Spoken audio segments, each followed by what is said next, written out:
Hello my dear students. आइए आज की रिवीजन सीरीज़ में हम पार्शियल डिफरेंशिएशन पर बेस्ड क्वेश्चन को सॉल्व करते हैं। इसके भी 2-3 वीडियोस मैं बनाऊंगा जिससे कि आपको ये रिवाइज हो सके। पार्शियल डिफरेंशिएशन के बेसिक जो फंडामेंटल कॉन्सेप्ट्स हैं उनको आप पुराने प्रीवियस वीडियो में देख सकते हैं। मैं उन कॉन्सेप्ट को रिवाइज नहीं कराऊंगा, मैं उन पर बेस्ड क्वेश्चन को रिवाइज कराऊंगा। इसलिए जो बच्चे पहली बार इन वीडियो इसको देख रहे हैं वो पहले पुराने वीडियोस को देखें जहां पर हमने इनके क्वेश्चंस के बेसिक फंडामेंटल बताया है, बेसिक्स समझाए हैं, और उसके बाद ये क्वेश्चन उन्हें समझ में आएंगे। आई होप ये वीडियो आपको काफ़ी फ्रूटफुल होगा, काफ़ी हेल्पफुल होगा। तो लेट्स स्टार्ट। यहाँ पर आपको एक फंक्शन दे रखा है z is equal to 2x² plus 3y² and del Z by del X. हम आपको पहले ही बता चुके हैं जब कभी भी del Z by del X निकालना हो, मतलब x के रिस्पेक्ट में से पार्शियली डिफ्रेंशिएट करना है, तो हमें y को इसके अलावा जितने भी वेरिएबल्स होंगे उन सबको हमें कांस्टेंट मानना पड़ेगा, है ना। तो कैसे इसको सॉल्व करते हैं आइए देखते हैं। तो लिखा है z is equal to 2x² plus 3y²। ठीक है बच्चों, अब हमसे सबसे पहले del Z by del X निकालते हैं। तो इसका मतलब ही होता है partial differentiation with respect to X. अगर आप यहाँ लिखना चाहें तो ये ले सकते हैं partial differentiation with respect to X, ये आप लिख सकते हैं। तो यहाँ partial differentiation with respect to X करेंगे तो वही डिफरेंशिएशन का फॉर्मूला 4x हो गया और ये पूरा का पूरा 0 हो जाएगा। तो आपका वैल्यू यहाँ आई 4। अब आगे हमें del two Z upon del y² भी निकालना है, तो इसको हम फिर 1 को किसके रिस्पेक्ट में पार्शियली डिफ्रेंशिएट करें, y के रिस्पेक्ट। तो जब y के रिस्पेक्ट में करोगे तो x तो आपका 0 हो जाएगा और ये वैल्यू आपकी आ जाएगी 6y। तो ये हमने यहाँ पर 6y लिख दिया। अब चूँकि आप क्वेश्चन में देखिए तो क्वेश्चन में आपको del two Z by del y² निकालना है, तो इसको सेकेंड टाइम फिर पार्शियली डिफ्रेंशिएट करेंगे, मतलब एक बार और। तो जब एक बार और करेंगे तो कितनी वैल्यू आ जाएगी, इसकी वैल्यू आ जाएगी 6। अब क्वेश्चन यहीं पर आपका फिनिश हो जाता है। एक तो ये निकला और इसकी वैल्यू ये आई, क्वेश्चन यहीं आपका ख़त्म हो जाता है। लेकिन इस क्वेश्चन में एक नई बात दे दी गई है और उसकी वजह से इसमें थोड़ा सा ट्विस्ट है। इसमें उन्होंने ये कह दिया हमसे कि वैल्यू बताओ at x equal to 1 and y equal to 2। कैसी, किसकी, del Z by del X की। तो आप लिखोगे del Z by del X और यहाँ पर लिख दोगे at x equal to 1 and y equal to 2। तो आप देखिए आपकी वैल्यू कितनी है, 4x दे रखी थी, तो x की जगह पर 1 रख देंगे क्योंकि y की वैल्यू तो है नहीं, इसलिए ये आंसर आपका कितना आ गया, 4। दूसरा आपको देखिए del two Z upon del y² है और यहाँ पर हम वैल्यू क्या पुट करेंगे, x equal to 1 and y equal to 2। तो इसमें तो कहीं x y है ही नहीं, तो जो वैल्यू निकलेगी वो आपकी 6 आ जाएगी। आई होप ये चीज़ आपको समझ में आ गई होगी। इसमें बहुत ही आसान है, कुछ भी आपको ज़्यादा इसमें प्रयास नहीं करना है। आइए अब ये सेकंड क्वेश्चन देख ले कैसे सॉल्व होगा। सेकंड क्वेश्चन के लिए इन्होंने लिखा है if z equal to X की power 4 2x² y² and y की power 4 find all partial differentiation.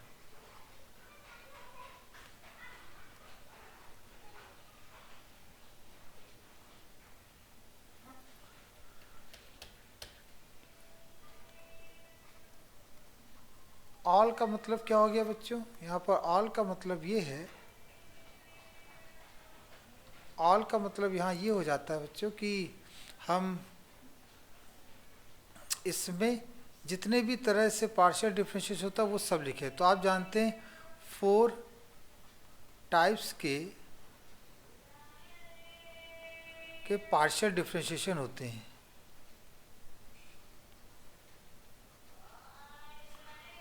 सबसे पहला तो आप जानते हैं del Z upon del X होता है जिसको हम एफ एक्स भी कहते हैं। दूसरा होता है del Z upon del Y होता है जिसको हम एफ वाई कहते हैं। तीसरा जो होता है वो आपका होता है तीसरा जो होता है वो आपका होता है del two Z upon del X square. तो इसकी अगर हम बात कर लें तो एक सेकेंड बच्चों, हाँ ये जैसे हमने लिखा डेल टू जेड और यहाँ पर लिख दिया डेल एक्स डेल वाई, तो इसको कहते हैं एफ एक्स वाई। और एक होता है del two Z upon del Y del X और ये हो जाता है एफ वाई एक्स। तो ये चार हमारे पार्शियल डिफरेंशिएशन की कैटेगरी में आते हैं। तो द्वितीय find the all partial differentiation, आगे इसमें एक इम्पॉर्टेंट वर्ड मिस हो गया, उसको भी लिख लेते हैं। Of find the all partial differentiation of second order. Second order, तो सेकेंड ऑर्डर का पार्शियल, तो ये तो सेकेंड ऑर्डर का नहीं है बच्चों, ये तो सेकेंड ऑर्डर का नहीं है। तो सेकेंड ऑर्डर के कौन से हैं? सेकेंड ऑर्डर का एक आएगा ये del two Z upon del X square, जिसे हम एफ एक्स एक्स कहते हैं, और एक आएगा del two Z upon del Y square, जिसे हम एफ वाई वाई कहते हैं, और एक ये और एक ये। तो इस तरह से आपने देखा कि हमारे पास चार पार्शियल डिफरेंशिएशन के पार्ट हो गए। चार पार्शियल डिफरेंशिएशन के पार्ट हमारे पास यहाँ पर आ गए। तो अब हमें इन्हें सॉल्व करना है, इसकी वैल्यू निकालनी है। तो देखिए कैसे सॉल्व होगा। तो हमने लिखा गिवन है आपका z equal to X to the power 4 2x square Y square and y to the power 4, ये आपका है। अब डेल जेड सबसे पहले तो आपको चाहे ये निकालना हो, ये निकालना हो या ये सबसे पहले आपको फर्स्ट ऑर्डर का पार्शियल डिफरेंशिएशन तो करना ही होगा। तो del Z by del X, तो उसमें आप समझ गए होंगे कि हमें x को वेरिएबल मानना है, y को कांस्टेंट। तो ये हो जाएगा 3 प्लस 4x वाई स्क्वायर, और वाई स्क्वायर का कितना, y की पावर 4 का कितना हो जाएगा 0, 4x cube 4x Y square, ये आपका निकला del Z upon del X आ गया, क्वेश्चन नंबर 1। फिर हम यहाँ पर लिख लें del Z upon del Y. तो del Z upon del Y, इसको 1 कह दीजिए, इसको 2 कह। Del Z upon del Y 1 को हम पार्शियली डिफ्रेंशिएट करेंगे तो इसके बाद 4 का तो 0 हो जाएगा, और यहाँ पर इसका हो जाएगा 4x स्क्वायर वाई, ये आ जाएगा यहाँ पर, और y की पावर 4 का कितना हो जाएगा 4y cube. This equation number 3, ये आपका इक्वेशन नंबर 3 आ गया। अब जब ये हमें प्राप्त हो गए तो अब हम सेकंड ऑर्डर की बात कर लेते हैं। सेकंड ऑर्डर तो और ज़्यादा आसान है। तो हम लिखेंगे फ्रॉम इक्वेशन टू इक्वेशन, देखिए del Z upon del X दे रखा है कितना 4x cube 4x Y square. तो अगर हम इसे second time partial differentiation x के रिस्पेक्ट करेंगे तो ये आ जाएगा 12x स्क्वायर और 4y स्क्वायर। तो ये आपका पहला पार्ट का आंसर हो गया। इसी में फिर हम यही लिख दें फ्रॉम इक्वेशन 2, और यहाँ से हम निकालें, आप देखिए from equation 2 del Z by del X तो दे रखा 4x cube upon 4x Y square, और इसको हम फिर से पार्शियल डिफरेंशिएट करें किसके रिस्पेक्ट में, अब की बार y के रिस्पेक्ट में। तो y के रिस्पेक्ट का मतलब ये हो जाता है कि आप इसमें x को कांस्टेंट मानेंगे, तो उस केस में ये 0 हो जाएगा और ये कितना आ जाएगा 8xy आ जाएगा। तो ये आपको बना 8xy, तो ये दूसरा आंसर हो गया। अब इसी कैटेगरी में हम इसको भी देख लें, del Z upon del Y लिखा हुआ है, that is 4x square Y and 4y cube, और इसको हम सेकेंड टाइप y के रिस्पेक्ट में पार्शियली डिफरेंशिएट करेंगे तो x तो कांस्टेंट की तरह ट्रीट होगा, तो 4x स्क्वायर आ गया और प्लस यहाँ पर आ जाएगा 12y स्क्वायर, ये आपका आंसर बना यहाँ पर। ठीक है, अब फिर से हम इसी को किसके रिस्पेक्ट इसको मान लेते हैं इक्वेशन नंबर 4 को अब की बार हम x के रिस्पेक्ट में पार्शियली डिफरेंशिएट करेंगे। तो लिखेंगे del two Z upon del X del Y. तो अब की बार एक्स के रिस्पेक्ट में कर रहे हैं, इसलिए अब की बार जो बच्चों होगा वाई जो होगा वो आपका कांस्टेंट की तरह ट्रीट होगा। तो ये आ जाएगा 8xy और प्लस ये हो जाएगी वैल्यू इसकी 0। तो ये आ गया आपका 8xy। अब आप यहाँ एक खास बात नोटिस करिए बच्चों, हालांकि वो इसका पार्ट नहीं है क्वेश्चन का। अगर हम खास बात नोटिस करेंगे तो आप देखिए यहाँ पर कि इसकी वैल्यू और इसकी वैल्यू देखिए सेम आती है। तो ये कभी कभी क्वेश्चन में प्रूव करने को भी आ जाता है कि प्रूव करिए कि ये चीज़ इस चीज़ के क्या है, बराबर है, ये चीज़ इस चीज़ के बराबर है, हमें प्रूव करने को भी आ जाता है। तो आई होप ये क्वेश्चन आपको क्लियर हुआ होगा। और इसमें हमने दो क्वेश्चंस लिए, दो अलग टाइप के बेसिक टाइप के क्वेश्चंस लिए, जिससे कि आपको पार्शियल डिफरेंशिएशन अच्छी तरह से समझ में आ जाए। तो और भी इसमें क्वेश्चन लिए जा सकते हैं, जैसे एक और हम क्वेश्चन ले लेते हैं, क्वेश्चन नंबर 3। इसमें लिखा हुआ है कि z equal to log X square Y square ये है, और आपको दिखाना है प्रूव दैट क्या प्रूव करना है, प्रूव ये करना है कि del 2z upon del x square plus del 2z upon del y square equal to 0, ये आपको दिखाना। तो ठीक है, इस बात को प्रूफ करने के लिए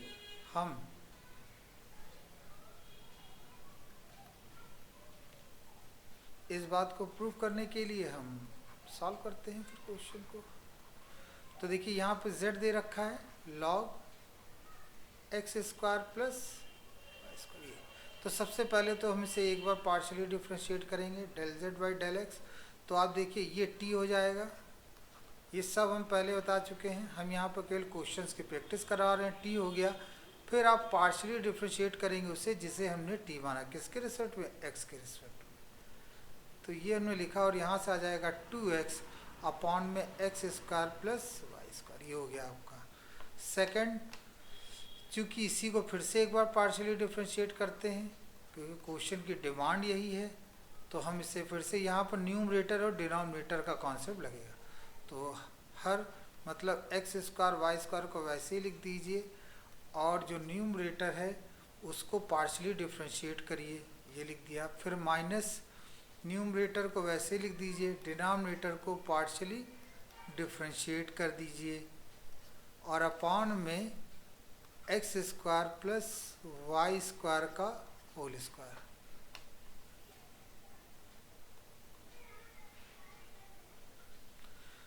तो देखिए X square plus Y square, और इसको पार्शियली डिफ्रेंशिएट करेंगे 2 आएगा, तो 2x हमने इधर लिख दिया, और इसका पार्शियली डिफ्रेंशिएट करने पर 2x आया। अपॉन में आप देख सकते हैं X square plus Y square का होल स्क्वायर कर दिया। अब इसे आप सॉल्व कर लीजिए इंटू करके, तो ये हो जाएगा 2x स्क्वायर, ये हो जाएगा 2y square minus 4x square upon में एक्स स्क्वायर वाई स्क्वायर का होल स्क्वायर। अब इसमें से हम कॉमन ले लेंगे, तो ये आ जाएगा एक्स स्क्वायर, सॉरी इसमें हम थोड़ा सही कर लें, यस। अब पहले तो हम लिख देंगे 2y स्क्वायर माइनस का 2x स्क्वायर अपॉन में एक्स स्क्वायर वाई स्क्वायर का होल स्क्वायर, ये आपका निकला।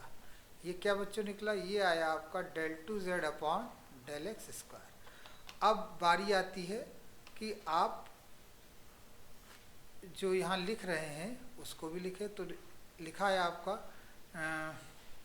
जो आपका फंक्शन था उससे पहले लिख लेते हैं। तो z इज इक्वल टू क्या लिखा हुआ है, z is equal to log X square plus Y square. तो हम करेंगे क्या, del Z upon del Y करेंगे। तो यहाँ भी इसको पूरे को t मानेंगे, 1 अपॉन टी हो गया, इनटू जिसे t माना उसे भी पार्शियली डिफ्रेंशिएट करेंगे। तो जब पार्शियली डिफ्रेंशिएट करेंगे किसके रिस्पेक्ट में, y, तो ये आ जाएगा 2y अपॉन में X square plus Y square. अब अगर सेकेंड टाइम हम इसे पार्शियली डिफ्रेंशिएट करते तो क्या आएगा, हर वैसे लिख दीजिए, और अंश का पार्शियली डिफ्रेंशिएशन। तो अब चूंकि हम एक बार कर चुके हैं तो यहाँ पर हम इसको डायरेक्ट ही बता देते हैं। तो 2y का y के रिस्पेक्ट में पार्शियल डिफरेंशिएशन हो जाएगा 2 माइनस, और अब हर का मतलब डिनोमिनेटर का पार्शियल, तो ये हो जाएगा 2y। अपॉन में गौर से देखेंगे तो ये आएगा X square plus Y square का होल स्क्वायर, तो ये हो जाएगा 2x square 2y square minus 4y square upon X square plus Y square का होल, ये हो जाएगा 2x square minus 2y square और X square plus Y square का होल स्क्वायर। ये दो चीज़ें यहाँ पर आए। अब चूंकि आपको प्रूफ क्या करना है बच्चों, प्रूफ करने वाला पॉइंट देखिए यहाँ पे लिख रखा है हमने, जो प्रूफ करना है वो ये प्रूफ करना है आपको, इन दोनों का सम। तो हम इसमें लेफ्ट हैंड साइड लेकर वैल्यू पुट कर देंगे। जब हम लेफ्ट हैंड साइड लिखेंगे तो लेफ्ट हैंड साइड में जो वैल्यू लिखेंगे 2y square minus 2x square upon में X square plus Y square का होल स्क्वायर, फिर प्लस सेकंड वैल्यू जो ये है वो रखेंगे 2x square minus 2y square upon X square plus Y square का होल स्क्वायर। अब बेस सेम है, आप जानते हैं रूल बहुत सिंपल सा है, जब बेस सेम होता है तो उसे हम एलसीएम में डिनोमिनेटर को वैसे ही लिख देते हैं, और ये आ जाएगा 2y square minus 2x square minus 2y square, और यहाँ पर ये चीज़ कैंसिल हो गई, ये 0 upon X square plus Y square का होल स्क्वायर दैट बिकम 0, और this is right hand side. तो आई होप ये क्वेश्चन आपको समझ में आया होगा। Thank you very much. ये रिवीजन आपके लिए करवा रहे हैं जिससे कि आपकी प्रैक्टिस और परफेक्ट हो सके। Thank you so much. Thank you so much.